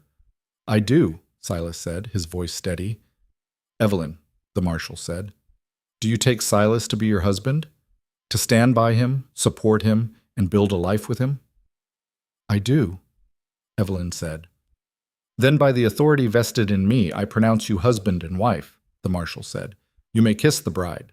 Silas leaned in and kissed her, slow and deliberate, and the room erupted in applause. Evelyn felt tears on her cheeks, but she didn't care. She was married. She was Mrs. Mercer. She was home. The celebration that followed was loud and joyful and chaotic. Tables had been set up with food, music played from a fiddle in the corner, and people danced and laughed and toasted the newlyweds. Evelyn moved through it all in a daze, shaking hands, accepting congratulations, trying to take it all in. Silas stayed close, his hand on her back, guiding her through the crowd. He looked uncomfortable with the attention, but he endured it for her sake. At one point, Jake approached them, shuffling his feet. "Congratulations, Mr. Mercer," he said. "Miss Hart. Mrs. Mercer." "Thank you, Jake," Evelyn said. Jake hesitated, then added, "You're good together. I'm glad you're staying." Evelyn felt her throat tighten. "Thank you. That means a lot." Jake nodded and walked off, and Silas squeezed Evelyn's hand. "See," he said, "you've won them all over." "We've won them over," Evelyn corrected. "Fair enough," Silas said. As the evening wore on, the crowd began to thin. Families headed home. Children were bundled into coats, and the hall slowly emptied. Mrs. Calloway hugged Evelyn tightly before she left. "You did good, girl," she said. "Real good." "Thank you," Evelyn said, "for everything." "Don't thank me yet," Mrs. Calloway said with a wink. "Marriage is the easy part. Wait until you're running that ranch together." Evelyn laughed, and Mrs. Calloway disappeared into the night. Finally, it was just Evelyn and Silas. They stood in the empty hall, the candles burning low, the music silent. "Ready to go home?" Silas asked. Evelyn looked at him, at the man who'd given her a chance when no one else would, who'd seen her for who she was and loved her anyway. "Yes," she said. "I'm ready." They walked out into the night, the snow crunching under their boots, the stars bright and cold overhead. Silas had brought the wagon, and he helped Evelyn up onto the seat before climbing up beside her. They drove through the quiet streets of Red Hollow, past the schoolhouse and the general store and the saloon, and out onto the open road that led to the ranch. The world was silent except for the creak of the wagon and the soft breathing of the horse. When they reached the ranch, Silas helped Evelyn down and led her inside. The house was warm, a fire already crackling in the stove. He'd prepared it earlier, she realized. He'd thought of everything. "Welcome home," Silas said. Evelyn looked around the small, sparse room that was now hers. It wasn't much, but it was theirs, and that was enough. "Thank you," she said, "for all of this, for believing in me." "I didn't do anything," Silas said. "You did it yourself." "But you gave me the chance," Evelyn said, "and that's what mattered." Silas pulled her into his arms, and they stood there in the firelight, holding each other, two people who'd found their way to each other against all odds. "I love you," Silas said quietly. It was the first time he'd said it, and Evelyn felt her heart swell. "I love you too," she said. They stayed like that for a long time, wrapped in each other, the world outside forgotten. Well, the days after the wedding settled into a rhythm. Evelyn continued to teach, riding into town each morning and returning to the ranch each evening. Silas worked the land, tending the horses and cattle, repairing fences, preparing for spring. They ate dinner together every night, talked by the fire, shared the small intimacies of married life. It wasn't easy. There were days when Evelyn was exhausted, when the children tested her patience, when the cold seemed endless. There were days when Silas was distant, lost in his own thoughts, carrying burdens he didn't know how to share. But they learned to navigate it together. They learned to talk, to listen, to give each other space when it was needed and support when it wasn't. One evening, Evelyn came home to find Silas sitting at the table, the book of poetry she'd given him open in front of him. "You're reading," she said, surprised. "Trying to," Silas said. "It's harder than I thought." Evelyn sat down beside him. "Which one are you reading?" He pointed to a poem, something about love and loss and endurance. Evelyn read it aloud, her voice soft, and when she finished, Silas was quiet. "That's how I feel about you," he said finally, "like I'd endure anything as long as you're beside me." Evelyn's eyes stung. "You're more of a romantic than you let on." "Don't tell anyone," Silas said with a small smile. Evelyn laughed and kissed him, and they sat there together, the book between them, the fire warm at their backs. February brought more snow and bitter cold, but it also brought a kind of peace. The town had settled into winter, hunkered down and waiting for spring. Evelyn's students were thriving, their progress visible in every lesson. Jake had become one of her best students, and Lucy was reading at a level far beyond her age. One afternoon, the school board called a meeting. Evelyn arrived, nervous, expecting criticism or complaints. Instead, Ed Calloway stood and addressed the small group. "We wanted to thank you, Mrs. Mercer," he said. "You've done more for this town in a few months than we've seen in years. The children are learning, the parents are happy, and you've proven yourself 100 times over." Evelyn felt her face flush. "Thank you. I'm just doing my job." "You're doing more than that," another board member said, "and we want to make sure you stay. So we're raising your salary, $15 a month, starting now." Evelyn's eyes widened. "That's very generous." "It's what you've earned," Ed said. Evelyn left the meeting feeling lighter than she had in weeks. She rode back to the ranch and told Silas the news, and he pulled her into a tight hug. "Told you they'd see your worth," he said. "It's because of you," Evelyn said. "You gave me the chance." "No," Silas said. "It's because of you. You did the work. You earned it." Evelyn felt tears prick her eyes, but they were good tears. Grateful tears. One night, as they lay in bed, Silas turned to her. "You ever think about what comes next?" he asked. "What do you mean?" "After this," Silas said. "After winter. What do you want?" Evelyn thought about it. She thought about the school, about the children, about the life she was building here. She thought about the future, wide and uncertain and full of possibility. "I want to keep teaching," she said. "I want to help these kids grow. And I want to build something with you. A real life, a family, maybe, if that's what happens." Silas smiled, pulling her closer. "I want that too." "Good," Evelyn said. "Then we're on the same page." They fell asleep wrapped in each other, the wind howling outside, but the house warm and safe. By the end of February, the worst of the winter had passed. The days were still cold, but the sun hung a little higher in the sky, and the snow began to melt in thin rivulets. Spring was coming, slow but certain. Evelyn stood on the porch of the ranch one evening, watching the sun set over the hills. Silas came up beside her, slipping an arm around her waist. "What are you thinking about?" he asked. "About how far we've come," Evelyn said. "About how different my life is now." "Better or worse?" Silas asked. Evelyn turned to look at him, at the man who'd become her partner, her anchor, her home. "Better," she said. "So much better." Silas kissed her, slow and deep, and when they pulled apart, the sky was streaked with gold and pink, the land stretching out before them like a promise. Spring came slowly to Red Hollow, like someone testing the water before jumping in. The snow melted in patches, leaving the ground muddy and uneven. The creek swelled with runoff, rushing loud and fast past the edge of town. The air warmed just enough to make the mornings bearable, though the nights still bit with cold. Evelyn watched the world wake up from her perch on the ranch porch each morning before she rode into town. Silas worked beside her more often now, the two of them falling into a partnership that felt natural, inevitable. He'd ask her opinion on which fields to plant, and she'd ask his thoughts on lesson plans for the older students. They didn't agree on everything, but they'd learned to navigate their differences without letting them fester. One morning in early March, Evelyn was cleaning the breakfast dishes when Silas came in from the barn, his face tight. "What's wrong?" she asked. "One of the mares is sick," he said. "Don't know what it is yet, but she's not eating." Evelyn dried her hands. "What can I do?" "Nothing right now," Silas said. "I'll keep an eye on her. Just wanted you to know." He left again, and Evelyn stood there for a moment, feeling the weight of worry settle over her.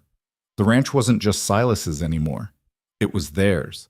And that meant his problems were hers, too. She rode into town and tried to focus on teaching, but her mind kept drifting back to the mare, to Silas standing in the barn with that tight, worried look on his face. When the last student left that afternoon, she rode back to the ranch faster than usual. Silas was in the barn, sitting on a stool beside the mare's stall. The horse lay on her side, breathing shallow and labored. Evelyn's stomach dropped. "How is she?" Evelyn asked. "Not good," Silas said. He didn't look up. "I think it's colic. Sometimes they pull through, sometimes they don't." Evelyn knelt beside him, her hand on his shoulder. "Is there anything we can do?" "Wait," Silas said. "That's all we can do." They stayed there together, watching the mare, listening to her strained breathing. Hours passed. The sun set, and the barn grew dark except for the lantern hanging on a nail. Evelyn brought blankets and coffee, and they sat in silence, keeping vigil. Around midnight, the mare's breathing evened out. Silas sat up straighter, his hand on her neck. "Come on, girl," he murmured. "You can do it." The mare shifted, her legs moving weakly. Slowly, painfully, she rolled upright and got to her feet. She stood there, swaying, but she was standing. Silas let out a long breath, his shoulders sagging. She made it. Evelyn felt tears prick her eyes. "She's strong." "Yeah," Silas said. He looked at Evelyn, something raw in his expression. "Thank you for staying." "Where else would I be?" Evelyn said. Silas pulled her into his arms, and they stood there in the dim barn, holding each other while the mare nosed at the hay in her trough, already searching for food. Well, March turned to April, and the land transformed.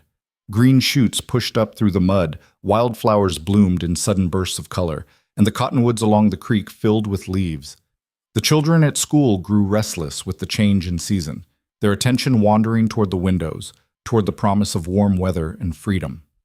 Evelyn didn't blame them. She felt it too, the urge to be outside, to move, to shake off the weight of winter. One afternoon, she dismissed class early and took the children outside for a lesson on plants and wildlife. They walked along the creek, identifying trees and flowers, talking about the animals that lived in the brush. The children were more engaged than they'd been in weeks, asking questions, pointing things out, laughing. Jake found a bird's nest in a low branch and called everyone over to see. Lucy picked wildflowers and wove them into a crown. Even the youngest children, who usually couldn't sit still for more than 5 minutes, were focused and excited. Evelyn stood back and watched them, feeling something swell in her chest. This was why she'd stayed. This was what mattered. When they returned to the schoolhouse, the children were still buzzing with energy. Evelyn let them talk and share what they'd seen, and for once, she didn't worry about keeping them quiet or on task. They were learning, just in a different way. After school, Silas was waiting outside as usual. He'd started meeting her more often, walking her back to the ranch, or just spending a few minutes talking before she rode home. "Good day?" he asked. "The best," Evelyn said. "We went outside. They loved it." "Good," Silas said. He took the reins of her horse and walked beside her. "You're good at this, you know." "At what?" "Teaching," Silas said. "Making them care." Evelyn smiled.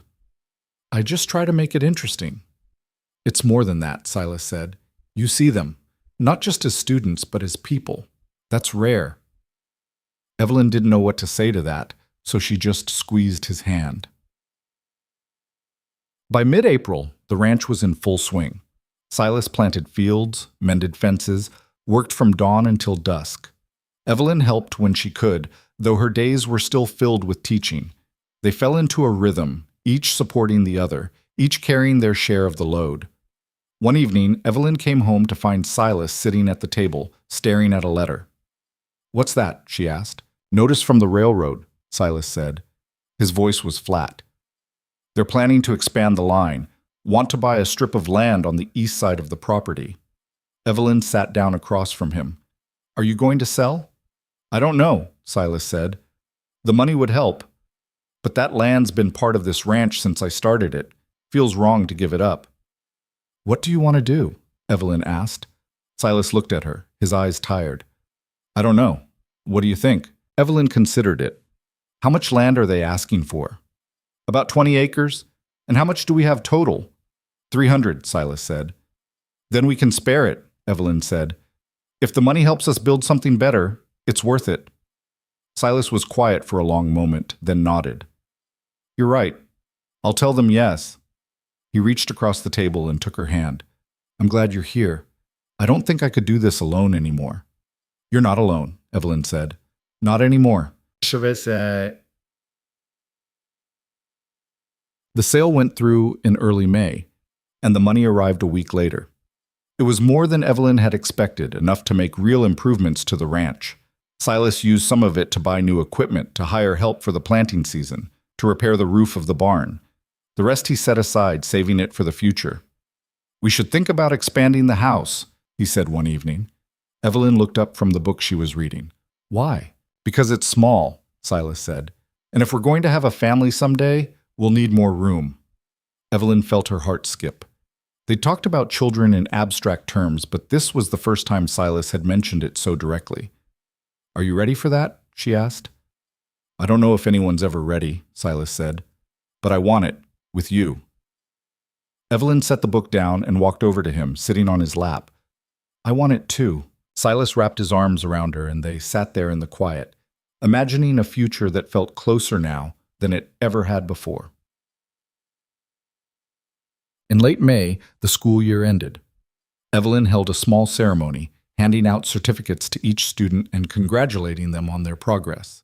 The parents came, proud and smiling, and Evelyn felt a deep sense of satisfaction as she watched the children accept their certificates with beaming faces. Jake was the last to receive his. He stood at the front of the room, awkward and uncomfortable with the attention, but when Evelyn handed him the certificate, he looked her in the eye. Thank you, Mrs. Mercer, he said. You earned it, Jake, Evelyn said. Jake nodded and walked back to his seat, and Evelyn saw his father clap him on the shoulder, pride written all over his face. After the ceremony, the families lingered, talking and laughing. Evelyn stood at the front of the room, watching them, and felt Mrs. Calloway come up beside her. You did good, Mrs. Calloway said. Thank you, Evelyn said. I mean it, Mrs. Calloway said. When you first got here, I didn't think you'd last a month, but you proved me wrong. You proved everyone wrong. Evelyn smiled. I had help. Maybe, Mrs. Calloway said. But you did the work. Don't forget that. Evelyn hugged her, and Mrs. Calloway hugged her back, fierce and warm. Summer arrived in full force, hot and bright and relentless. The ranch demanded constant attention, and Evelyn threw herself into the work. She helped Silas in the fields, tended the garden, learned to can vegetables and preserve meat. Her hands grew calloused, her skin tanned, and she felt stronger than she ever had in her life.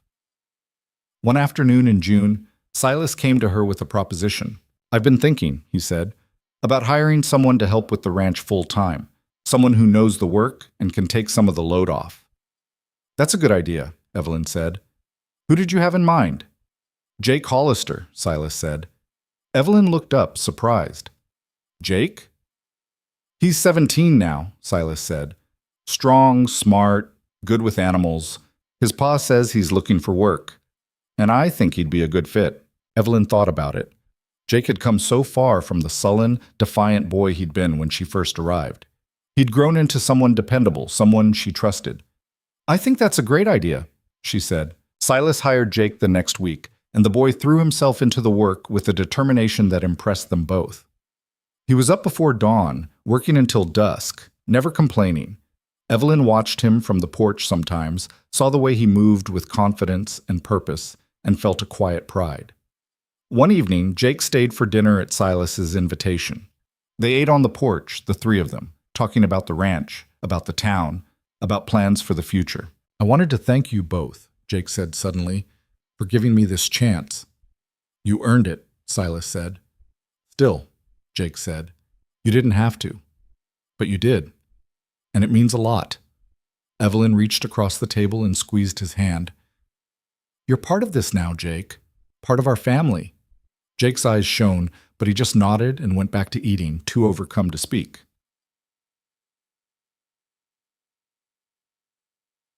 In July, Evelyn discovered she was pregnant.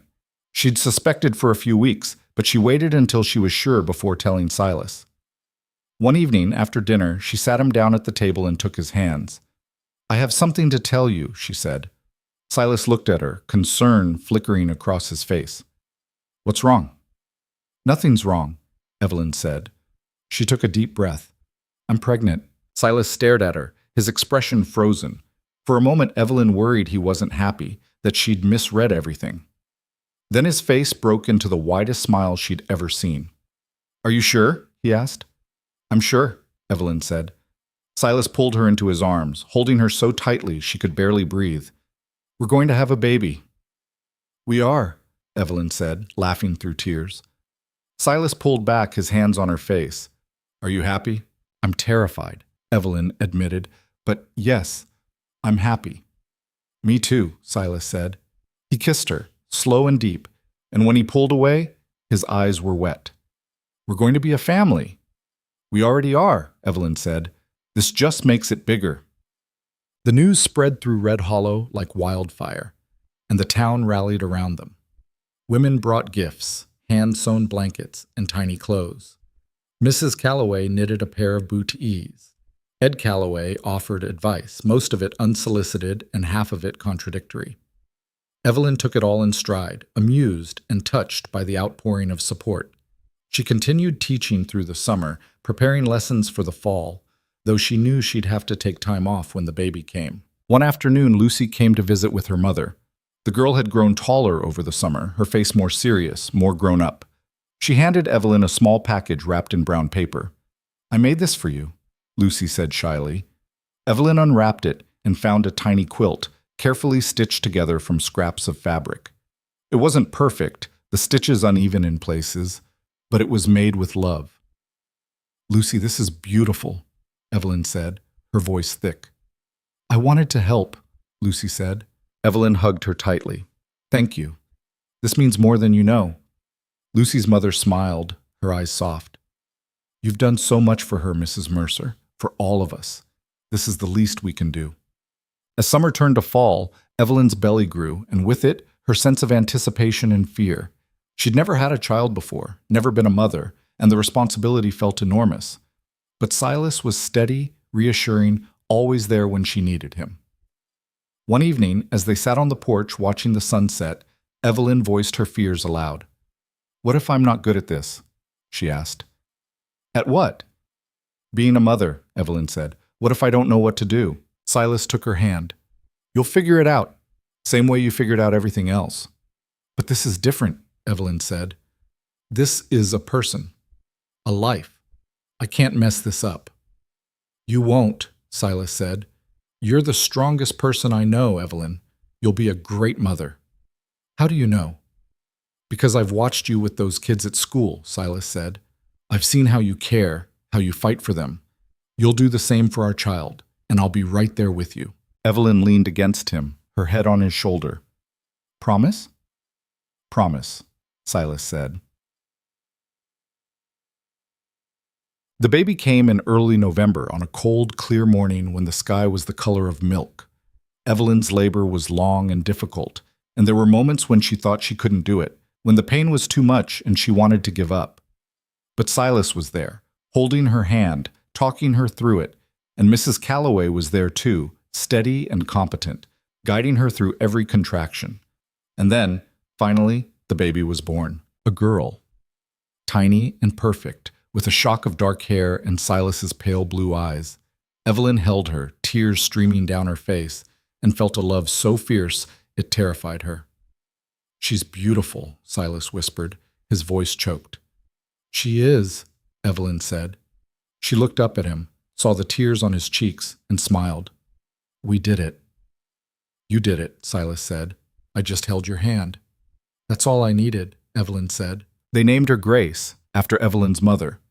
It felt right, a way to honor the past while building the future.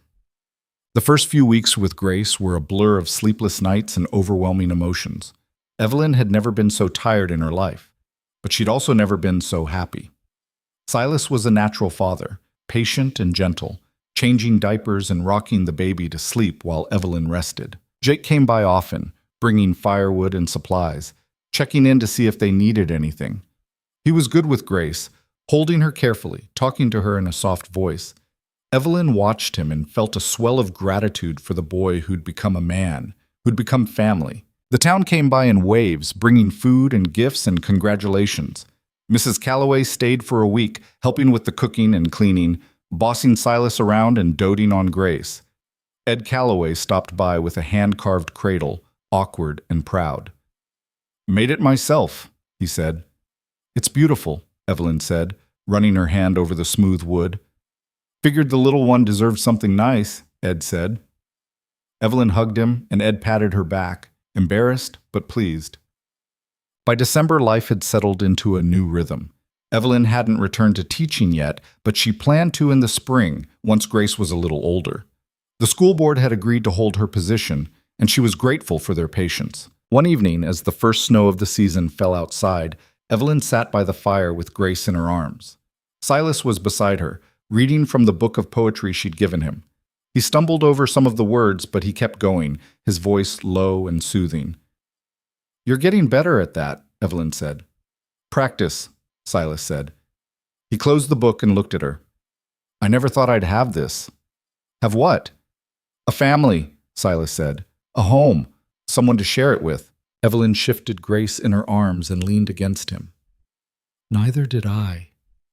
They sat there in the quiet, the fire crackling, the snow falling outside, and Evelyn thought about how far she'd come.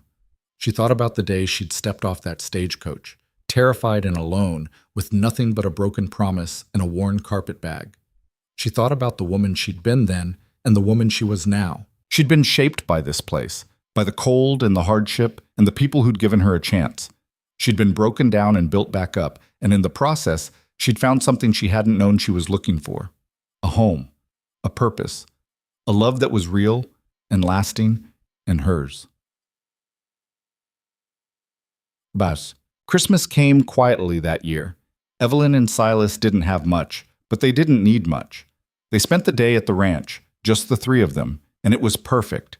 Silas had carved a small wooden horse for Grace, even though she was too young to play with it yet.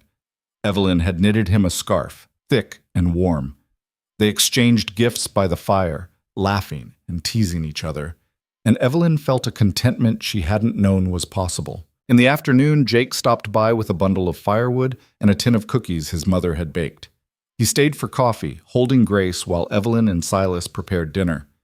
"She's getting big," Jake said, looking down at the baby with a mixture of awe and terror. "She is," Evelyn said. "You're good with her." "I don't know about that," Jake said. "She's so small. I'm afraid I'll break her." "You won't," Evelyn said. "You're doing fine." Jake smiled, and Evelyn saw the boy she'd met that first day in the schoolhouse, sullen and defensive, transformed into someone she was proud to know. After Jake left, Evelyn and Silas sat down to dinner, Grace asleep in her cradle beside them. The house was warm, the food simple but good, and as Evelyn looked across the table at Silas, she felt a wave of gratitude so strong it brought tears to her eyes. "What's wrong?" Silas asked. "Nothing," Evelyn said. "I'm just happy." Silas smiled, reaching across the table to take her hand. "Me too." Well, the winter passed slowly, but it was easier this time. Evelyn had Grace to focus on, and the joy of watching her grow made the cold and the darkness bearable. Silas worked when he could, but he spent more time inside, helping with the baby, fixing things around the house, planning for the spring. One evening in late January, Evelyn was nursing Grace by the fire when Silas sat down beside her. "I've been thinking," he said. "About what?" "About the future," Silas said. "About what we want to build here." Evelyn looked at him, curious. "What do you mean?" "I mean, this ranch is doing well," Silas said. "Better than I expected. And with Jake's help, we could expand, grow the herd, plant more fields, maybe even hire more hands." "That sounds good," Evelyn said. "But I don't want to do it alone," Silas said. "I want you to be part of it. Not just my wife, but my partner. I want us to build this together." Evelyn felt her chest tighten. "I already am your partner." "I know," Silas said, "but I want to make it official. I want your name on the deed, same as mine. I want this ranch to be ours, not just mine." Evelyn stared at him, overwhelmed. "Silas, you don't have to do that." "I know I don't," Silas said, "but I want to. You've earned it, and I want Grace to grow up knowing that her mother built this place just as much as her father did." Evelyn didn't trust herself to speak. She just nodded, tears streaming down her face.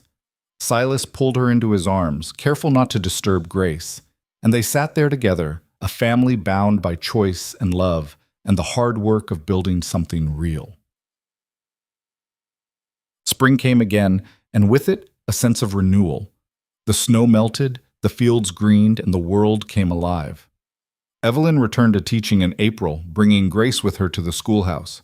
The children adored the baby, taking turns holding her gently, showing her their work, talking to her in soft voices. Lucy was especially enamored, helping Evelyn with Grace whenever she could. "I want to be a teacher like you," she said one day. "Then you will be," Evelyn said. "You're smart enough and you care enough. That's all it takes. Lucy beamed, and Evelyn felt a deep satisfaction. She was shaping the future, one child at a time, and it mattered more than she'd ever imagined. The ranch thrived under Evelyn and Silas's joint stewardship. They expanded the herd, planted new fields, and hired 2 more hands to help with the work. The money from the railroad sale had been well spent, and the ranch was more prosperous than it had ever been. One evening in May, as they sat on the porch watching Grace play in the grass, Silas turned to Evelyn. "You know what I realized?" he said. "What? I used to think this place was mine because I built it," Silas said. "But it's not mine anymore. It's ours. And that makes it better." Evelyn smiled, her hand in his. "It does." They sat there in the fading light, watching their daughter, and Evelyn thought about the journey that had brought her here. She thought about Thomas Crenshaw, the man who'd promised her one life and delivered nothing. She thought about the fear and the uncertainty and the moment she'd almost given up. And then she thought about Silas, who'd given her a chance when no one else would, who'd seen her strength before she'd seen it herself, who'd loved her not because she was perfect, but because she was real. She thought about Red Hollow, the town that had been cold and unwelcoming at first, but had become home. She thought about the children she'd taught, the lives she'd touched, the difference she'd made. And she realized something important. Sometimes the worst thing that happens to you is the thing that saves you. She'd come here broken, abandoned, with nothing but a carpet bag and shattered dreams. And she'd built a life that was better than anything she could have planned. A life that was messy and hard and real, but also full of love and purpose and belonging. She'd learned that strength wasn't about never falling. It was about getting back up. That love wasn't about finding someone perfect, but finding someone who saw your flaws and stayed anyway. That home wasn't a place you found, but a place you built brick by brick, day by day, with the people who mattered. She'd learned that the frontier didn't destroy everyone. Sometimes, if you were strong enough and stubborn enough and willing to fight, it gave you exactly what you needed. Not what you wanted, what you needed, and that made all the difference. By summer, the ranch was running smoothly, and Evelyn had found a balance between teaching and motherhood. Grace was thriving, growing faster than Evelyn could believe, her personality emerging more each day. She was curious and fearless, already trying to pull herself up on the furniture, already babbling in a language only she understood. Silas doted on her, carrying her around the ranch, showing her the horses and the fields, talking to her about everything and nothing. Evelyn watched them together and felt her heart swell.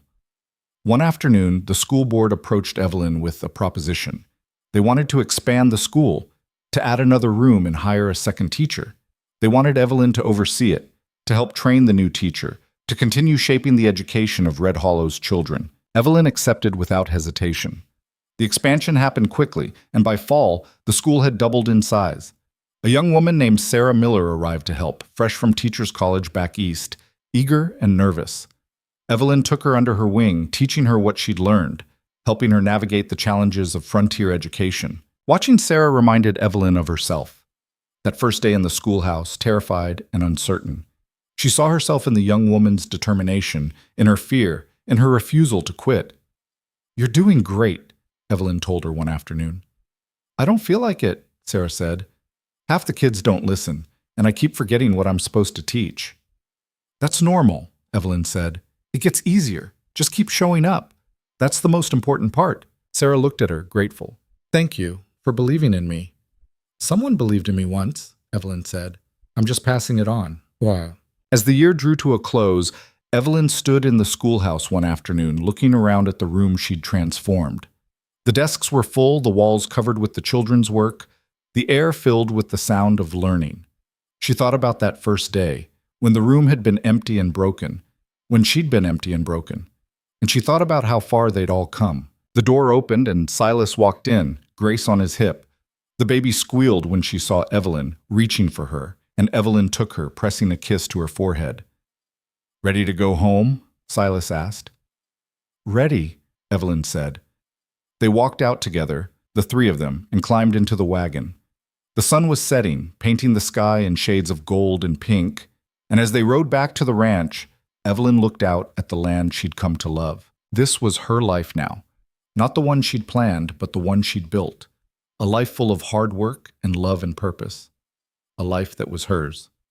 And it was enough. More than enough. It was everything. Years passed, and Red Hollow grew. The railroad brought more people, more opportunity, more change. The town expanded, new buildings rising where there had once been only dust and scrub. The school grew too, adding more teachers, more students, more life. Evelyn watched it all, proud of the part she'd played. She continued teaching, though she cut back her hours to spend more time with Grace and the son who arrived 2 years later, a boy they named Samuel. Silas built them a bigger house, one with room for their growing family, and the ranch prospered under their care. Jake married a girl from town and started his own small spread just north of theirs.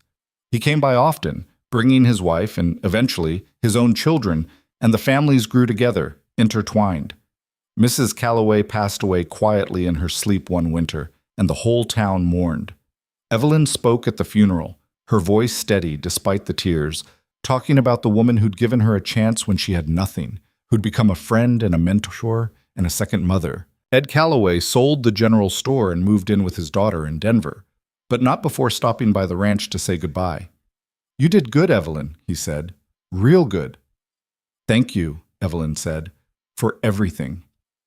Ed nodded and left, and Evelyn watched him go, feeling the passage of time like a weight on her chest. But life went on, as it always did. Grace grew into a bright, fierce girl who loved learning and asked 1,000 questions. Samuel was quieter, more like his father, but just as sharp. Evelyn taught them both to read and write, to think and question, to stand up for what they believed in. And she taught them that strength wasn't about being perfect. It was about getting back up when life knocked you down. It was about building something real from the wreckage of broken plans.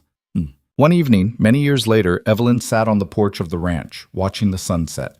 She was older now, her hair streaked with gray, her hands worn from years of work. But she was happy, content. Silas sat beside her, his own hair white, his face lined but still strong. They held hands, the way they always had, and watched their grandchildren play in the yard. "You ever regret it?" Silas asked. "Regret what?" "Staying," Silas said. "Marrying me. Building this life."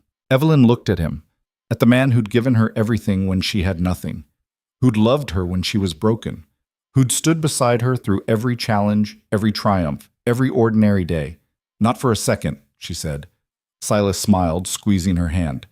"Good, because I sure as hell don't." They sat there in the fading light, and Evelyn thought about the girl she'd been, stepping off that stagecoach with nothing but fear and determination. She thought about the woman she'd become, shaped by hardship and love and the unforgiving beauty of the frontier. And she realized something she'd always known but never put into words. Life didn't give you what you wanted. It gave you what you needed.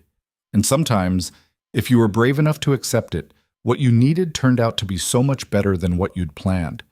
She'd come to Red Hollow expecting one life and been given another, a harder life, a richer life, a life that had tested her and shaped her and made her into someone she was proud to be.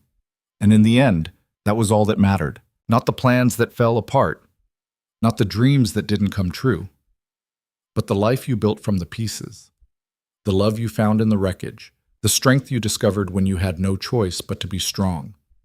Evelyn Hart had arrived in Red Hollow as a woman abandoned, betrayed, alone. But she left this world as Evelyn Mercer, beloved teacher, devoted wife, proud mother, pillar of the community.